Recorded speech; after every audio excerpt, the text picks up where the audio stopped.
Vous avez mis en place la réforme des rythmes scolaires dans votre commune depuis septembre. Quel premier bilan en tirez-vous ? Alors le premier bilan, il est assez complexe à tirer dans la mesure où il y a plusieurs approches. Il y a ceux qui, a priori, dans une commune, sont hostiles sur le fond au rythme scolaire. Ça, c'est des gens qu'on peut difficilement convaincre de l'utilité, puisqu'a priori, ils sont dans le milieu enseignant ou dans le milieu des parents d'élèves. Et ensuite, il y a les parents d'élèves en général. On a fait 2 rencontres citoyennes. Il n'y a pas eu de remarques fondamentales sur la mise en place des rythmes scolaires et le bilan est quasiment positif à 70% à peu près. Des ajustements, vous avez déjà procédé à certains après un premier bilan à la fin du premier cycle ? Alors nous, on avait créé il y a déjà 1 an un comité consultatif local comme le prévoit le Code général des collectivités territoriales à 40 membres, 10 enseignants, 10 parents, 10 membres des associations et 10 élus. Donc il s'est réuni avant les vacances de Toussaint pour faire le premier bilan et il apparaît qu'il y a des ajustements à faire sur le contenu des ateliers puisque tous les enfants sont dans des ateliers. Il n'y a pas un enfant qui n'a pas un atelier, donc c'est assez complexe à mettre en place.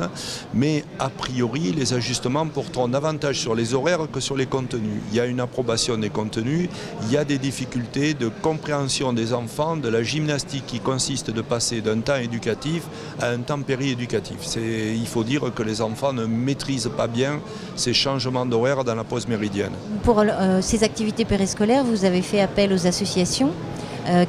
Comment vous avez organisé ce partenariat ? Alors je suis parti du travail que j'ai effectué à l'AMF sur la charte, la nouvelle charte qui devrait sortir, État, vie associative, collectivité territoriale. Donc j'ai décliné cette charte en avance au niveau local, premier temps.